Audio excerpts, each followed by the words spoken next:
YouTube দেখে সবাই খুব ডেজার্ট বানাচ্ছে, তাই আমি ভাবলাম একটা ফিউশন ডেজার্ট বানাই। তাই বানিয়ে ফেললাম বাটারস্কচ অ্যারাবিয়ান ডেজার্ট। এটা মুখে দিলে জাস্ট মিলিয়ে যায়। তো কিছুই না, প্রথমে হাফ লিটার দুধকে জাল দিয়ে তার থেকে 2 হাতা দুধ তুলে নিয়ে তার মধ্যে 2 চামচ বাটারস্কচ কাস্টার্ড পাউডার মিশিয়ে দিয়ে সেটাকে ঠান্ডা করে নিয়ে মিশিয়ে দিয়েছি আমি গরম দুধের সঙ্গে। তারপর খানিকটা জাল দিয়েছি।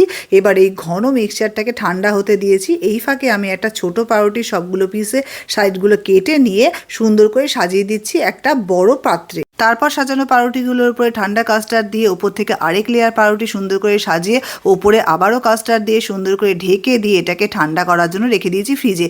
এই ফাঁকে আমি আমুলে 2টো ফ্রেশ ক্রিমকে 1.5 কাপ গুঁড়ো চিনি দিয়ে ভালো করে বিট করে ফেটিয়ে ক্রিম তৈরি করে নিয়েছি। এরপর ক্রিমটাকে পাউরুটি আর বাটারস্কচ কাস্টার্ডের ওপর সুন্দর করে সাজিয়ে তার উপরে কিছুটা বাদাম ক্রাঞ্চ ছড়িয়ে দিয়েছি যাতে দেখতে সুন্দর লাগে আর খেতে ভালো লাগে। এবার এটাকে ওভারনাইট ফ্রিজে রেখে দিলে রেডি হয়ে গেল অসাধারণ টেস্টি বাটারস্কচ অ্যারাবিয়ান ডেজার্ট। এবার ঠান্ডা ঠান্ডা পরিবেশন করে ফেলুন আর সবার কাছে প্রশংসা পান।